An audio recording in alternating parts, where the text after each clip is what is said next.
자, 오늘은 아주 간단한 질문으로 시작해 볼게요. 택시요금 16,000원.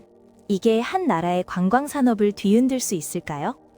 상식적으로 생각해보면 말이 안 되죠. 16,000원이면 편의점 도시락 2개 사고 거스름돈 나오는 돈입니다. 그런데 지금 제가 여러분에게 전하려는 이야기는 바로 그 16,000원짜리 욕심 하나가 필리핀 정부를 발칵 뒤집어 놓고 전국민적 사과 릴레이를 만들어냈으며 현지 주요 언론이 국가적 망신이라고 대서특필한 실제 사건입니다. 더 웃긴 건 뭔지 아세요? 이걸 저지른 게 테러리스트도 사기꾼도 아니라 그냥 택시기사 한 명이었다는 겁니다. 그리고 피해자는 그것도 세계적인 K-POP 그룹 투모로우 바이 투게더 TXT의 멤버 수빈이었고요. 지금 이 채널을 보시는 분들은 아마 이 사건을 이미 뉴스로 접하셨을 겁니다. 수빈이 세부에서 택시 바가지를 당했다. 필리핀 정부가 기사 면허를 정지시켰다. 이 정도 요약은 어디서든 봤을 거예요. 근데 저는 오늘 그것보다 훨씬 깊은 이야기를 하려고 합니다. 왜 택시기사 한 명의 욕심이 국가적 사건이 됐을까요? K-POP 팬덤이 왜 하나의 경제 변수가 됐을까요? 그리고 이 사건이 우리에게 던지는 진짜 경제적 메시지는 무엇일까요? 끝까지 보시면 16,000원이 얼마나 비싼 돈인지 새삼 실감하실 겁니다. 1장. 평화로운 휴가의 시작. 2026년 3월 TXT 수빈은 약 열흘의 휴가를 받았습니다. 그는 먼저 태국으로 떠나 3박 4일을 보낸 뒤 곧바로 필리핀 세부로 날아가 2박 3일의 여정을 이어갔습니다.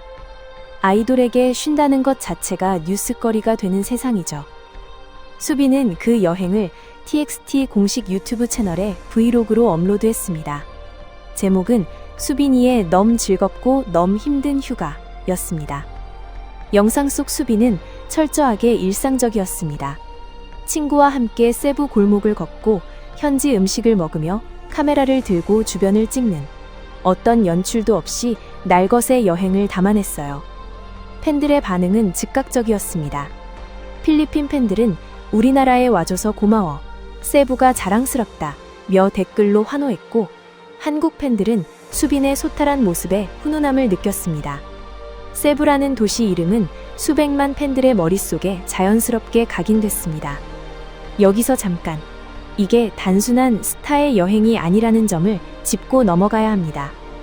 한국관광공사의 분석에 따르면 전문가들은 K-팝의 인기가 서울과 부산 같은 주요 도시의 관광객 수를 40% 이상 끌어올리는 강력한 자석 역할을 하고 있다고 봅니다. 이건 한국 이야기만이 아닙니다. 한류 팬들은 자신이 좋아하는 아이돌이 방문한 장소, 먹은 음식, 머문 숙소를 그대로 따라가는 소비 패턴을 보입니다. 수빈의 세부 브이로그가 올라간 순간 그 영상은 단순한 컨텐츠가 아니라 세부 관광청이 돈을 줘도 살 수 없는 광고가 된 겁니다. 실제로 필리핀은 한국인 관광객 유치에 사활을 걸고 있는 나라입니다. 2023년 기준 145만 명 이상의 한국인이 필리핀을 방문했으며 이는 전체 외래 관광객의 4분의 1 이상을 차지하는 압도적인 1위였습니다. 즉, 한국인은 필리핀 관광산업의 최대 고객이라는 말이죠. 이런 맥락 속에서 수빈의 브이로그는 그 자체로 하나의 경제 이벤트였습니다. 그런데 그 아름다운 브이로그의 마지막 장면이 예상치 못한 방향으로 흘러갑니다. 공항으로 향하는 단 몇 분짜리 택시 탑승이 모든 것을 바꿔버린 겁니다. 과연 차 안에서 무슨 일이 있었던 걸까요? 2장. 갑작스러운 갈등. 세부에서의 마지막 날, 숙소에서 막탄 세부 국제공항으로 이동해야 했던 수빈. 그는 이미 사전에 앱을 통해 예상요금을 확인해뒀습니다. 앱 기준 예상요금은 약 300페소, 우리 돈으로 7,449원 정도였습니다. 수빈은 영상 속에서 직접 말하기도 했습니다. 300페소 정도 나오는 걸 확인했다. 300페소 넘게 부르면 한번 화내보자. 준비된 여행자였죠. 승강장에서 택시를 잡았습니다. 기사는 탑승 전부터 비싼 연료를 쓴다는 이유로 500페소, 한화 약 12,500원을 요구했습니다. 예상 요금의 1.6배였습니다. 수빈은 흥정을 시도했지만 기사는 물러서지 않았고 결국 타지 않으면 공항에 갈 방법이 없다는 현실적 판단 속에 택시에 올라탔습니다. 문제는 출발 직후였습니다. 차가 달리기 시작하자 기사는 돌연 태도를 바꿨습니다. 택시기사는 가스가 비싼 차라며 갑자기 1,000페소, 약 25,000원을 달라고 요구했습니다. 처음 앱 예상 요금의 3배가 넘는 금액입니다. 이미 차는 달리고 있었고 목적지는 공항이었으며 비행시간은 정해져 있었습니다. 기사는 이걸 알고 있었을 겁니다. 내릴 수도 돌아갈 수도 없는 상황. 이건 단순한 흥정이 아니라 구조적 협박에 가까운 상황이었습니다. 수빈은 참지 않았습니다. 이거 들었냐? 다 고발할 거다. 이거 담아달라며 사실 500페소도 비싸게 준 건데 1,000페소를 불렀다고 분통을 터뜨렸습니다. 카메라는 돌아가고 있었고 그 장면은 그대로 영상에 담겼습니다. 결국 실랑이 끝에 500페소로 합의했으나 수빈은 과도한 요금이라며 불만을 드러냈고 영상은 이 모든 과정을 고스란히 담아냈습니다. 한국인 최대 관광지 필리핀. 수빈의 브이로그는 분명 관광 홍보물이 될 수 있었습니다. 그런데 이 영상이 공개되고 나서 벌어진 일은 그 어떤 홍보 기획자도 예상하지 못한 방향으로 전개됩니다. 3장. 선 넘은 바가지. 잠깐, 숫자부터 다시 정리해볼까요? 앱 예상 요금 300페소, 처음 요구 금액 500페소, 운행 중 요구 금액 1,000페소, 최종 지불 금액 500페소, 원래 요금 대비 초과분은 200페소, 우리 돈으로 약 5,000원입니다. 고작 5,000원 가지고? 이렇게 생각하실 수 있습니다. 근데 이걸 필리핀 현지 물가로 환산하면 이야기가 달라집니다. 필리핀의 2024년 기준 1인당 GDP는 약 3,925달러, 한화로 약 530만원 수준입니다. 한국 1인당 GDP의 약 15%에 불과한 수준이에요. 즉, 한국인에겐 5,000원이지만 현지인에겐 그 이상의 체감 가치를 가지는 요금이 불투명하게 청구된 겁니다. 더 중요한 건 금액이 아니라 방식이었습니다. 미터기를 끄고 탑승 전에 한 가지 금액을 말하고 차가 출발하고 나서 다른 금액을 불렀습니다. 현지 교통법상 필리핀 택시는 반드시 미터기를 사용해야 하며 미터기 미사용 자체가 이미 규정 위반입니다. LTFRB 측은 택시기사가 미터기를 사용하지 않고 과도한 요금을 요구한 점을 문제 삼으며 국가 이미지를 훼손한 명백한 약관 위반이라고 규정했습니다. 이건 실수가 아니었습니다. 철저하게 계산된 의도적 행위였습니다. 이 기사의 행동이 더욱 뻔뻔한 이유가 있습니다. 상대가 외국인이라는 걸 알았고 언어 장벽과 시간 압박 속에서 저항하기 어렵다는 걸 알았으며 항의를 해도 법적 절차를 밟기엔 이미 비행기 시간이 촉박하다는 것도 알고 있었습니다. 관광지 바가지의 전형적인 구조, 알면서도 당할 수밖에 없는 상황을 만드는 것이죠. 수빈이 아니었다면, 카메라가 없었다면 이 사건은 그냥 흘러갔을 겁니다. 그런데 카메라는 있었고 영상은 공개됐으며 그 순간부터 이 평범한 바가지 사건은 전혀 평범하지 않은 파장을 만들어냅니다. 도대체 누가 이렇게 강력하게 반응했을까요? 놀랍게도 한국 팬들이 아니었습니다. 4장. K-팝의 영향력. 영상이 업로드된 직후 반응은 예상치 못한 곳에서 먼저 터졌습니다. 바로 필리핀 팬들이었습니다. 필리핀 사람으로서 택시기사의 행동에 정말 부끄러움을 느낀다. 수빈아, 미안해. 고발해줘서 진심으로 고맙다. 댓글창은 삽시간에 수천 개의 사과 메시지로 가득 찼습니다. 이건 단순한 감정적 반응이 아닙니다. K-팝 팬덤이라는 공동체가 어떻게 작동하는지를 정확하게 보여주는 장면입니다. K-팝 팬덤은 세계에서 가장 조직적이고 충성도 높은 소비자 집단 중 하나입니다. 한류 관련 연구에 따르면 한류 팬 2억 명 시대의 코어 팬덤이 만들어내는 경제 효과는 약 8조 원에 달하는 것으로 추산됩니다. 이들은 단순한 음악 소비자가 아니라 아티스트와 감정적으로 깊이 연결된 글로벌 커뮤니티입니다. 자신이 사랑하는 아티스트가 부당한 대우를 받는 순간 그 감정은 분노와 미안함과 연대감으로 폭발합니다. 그리고 이 팬덤이 가진 또 하나의 특성. 그들은 SNS를 통해 실시간으로 정보를 공유하고 여론을 형성합니다. 애틀랜타 관광청은 K-팝 팬들에 대해 직접 이렇게 평가했습니다. 팬들이 여행 경험을 소셜미디어에 실시간으로 공유하면서 도시를 전 세계에 자연스럽게 홍보한다. 이러한 SNS 노출은 향후 잠재적 방문객 증가로 이어진다. 하지만 이번엔 그 반대 방향으로 작동한 겁니다.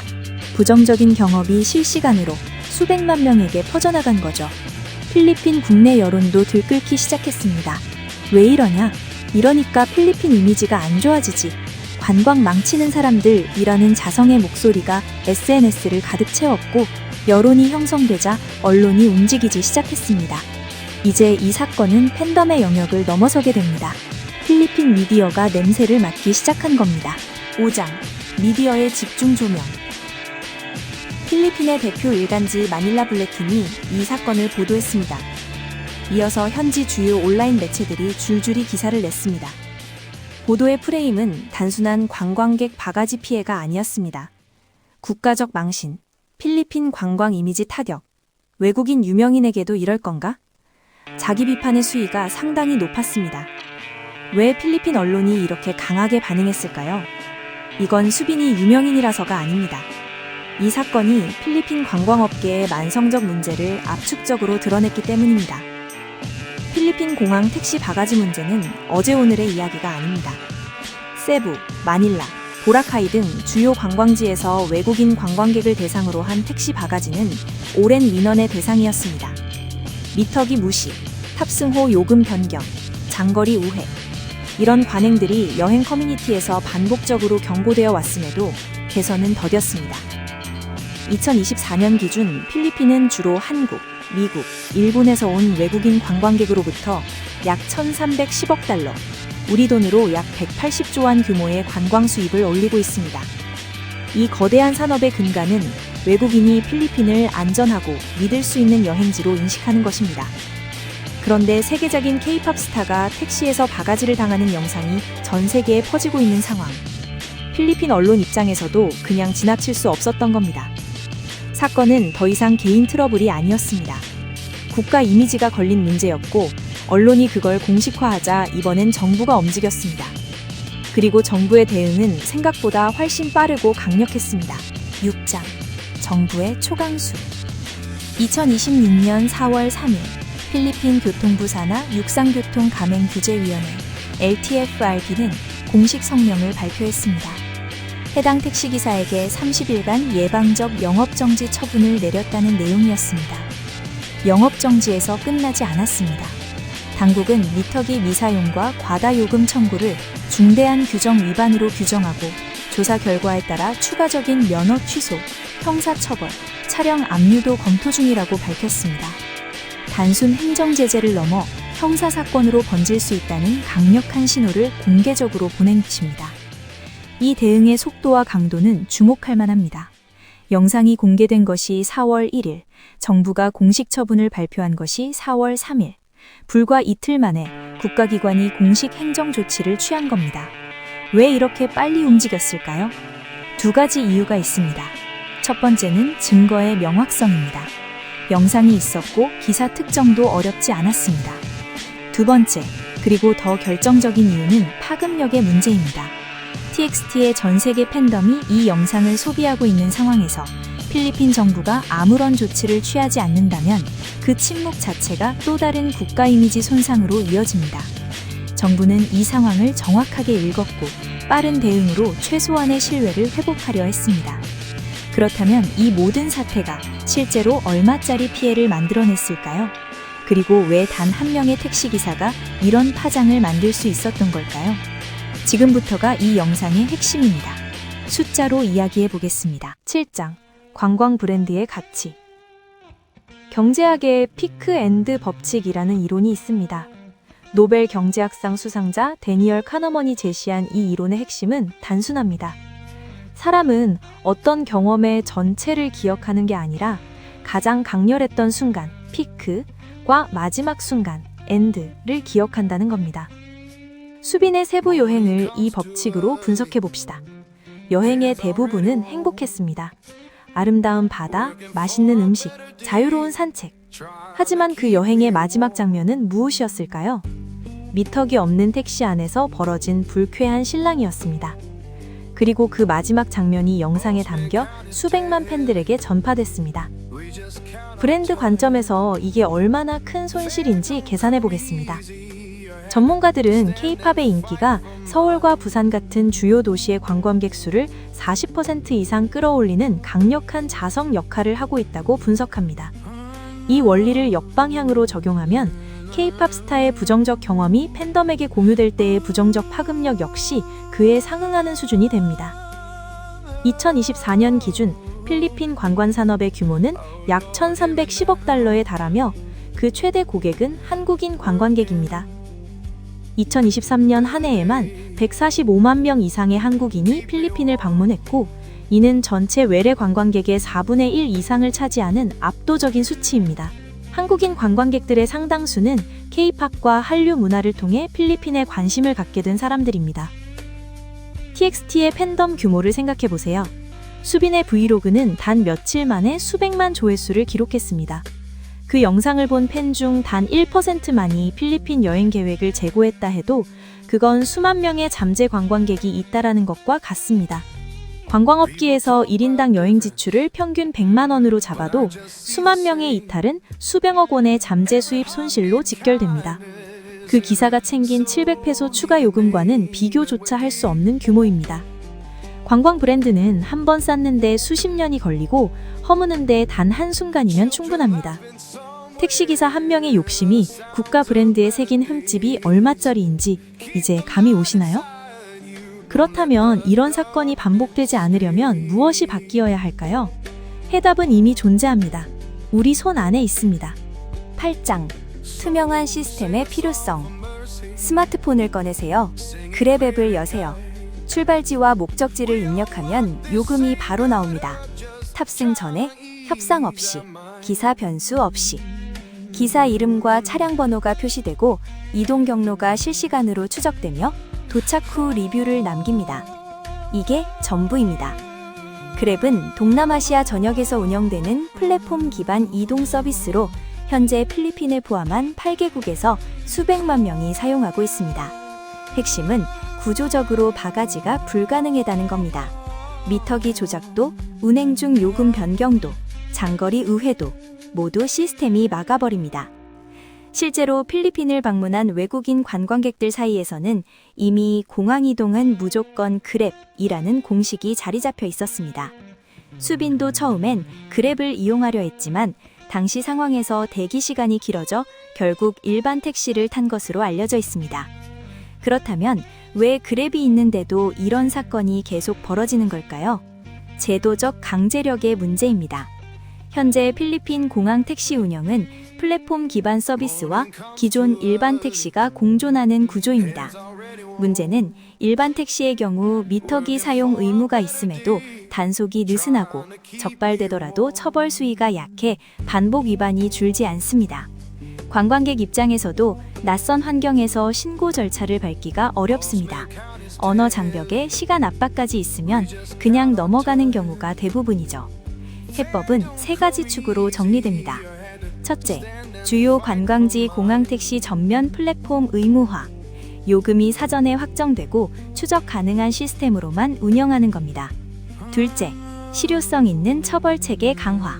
이번처럼 미디어 이슈가 됐을 때만 강력 대응하는 게 아니라 일상적인 단속과 처벌이 작동해야 합니다. 셋째, 관광객 신고 시스템 간소화. QR코드 하나로 다국어 민원 접수가 가능한 구조를 만드는 것이죠. 이 세 가지가 갖춰질 때 비로소 필리핀 관광산업은 관광객을 끌어모으는 것에서 관광객이 다시 오고 싶은 나라로 성장합니다. K-팝 팬들처럼 충성도 높은 팬덤은 비공식적인 문화 대사 역할을 합니다. 그들이 좋은 경험을 하면 자발적인 홍보 대사가 되지만 나쁜 경험을 하면 가장 강력한 안티 홍보 대사가 됩니다. 수빈이 세부에서 아무 문제 없이 공항에 도착했다면 어땠을까요? 그 브이로그는 지금쯤 세부 관광청의 가장 성공적인 비공식 광고가 됐을 겁니다. 수백만 팬들에게 세부는 좋은 곳이다 라는 메시지가 각인됐을 테고 그중 수천 수만 명이 실제 여행을 예약했을 겁니다. 대신 현실은 반대가 됐습니다. 가장 강력한 관광 마케팅은 광고 예산이 아닙니다. 투명하고 공정한 시스템이 관광 브랜드의 진짜 자산입니다. 그리고 그 시스템의 구멍 하나가 16,000원짜리 욕심 하나가 얼마나 비싼 대가를 치르게 하는지 이 사건이 가장 명확하게 증명해줬습니다. 오늘 영상 어떻게 보셨나요? 16,000원과 국가 브랜드의 무게, 여러분은 어떻게 생각하시나요? 댓글로 의견 남겨주시면 꼭 읽겠습니다. 이 채널은 세상의 사건을 경제의 언어로 읽어드립니다. 구독과 좋아요는 다음 컨텐츠를 만드는 가장 큰 힘이 됩니다. 다음 영상에서 뵙겠습니다.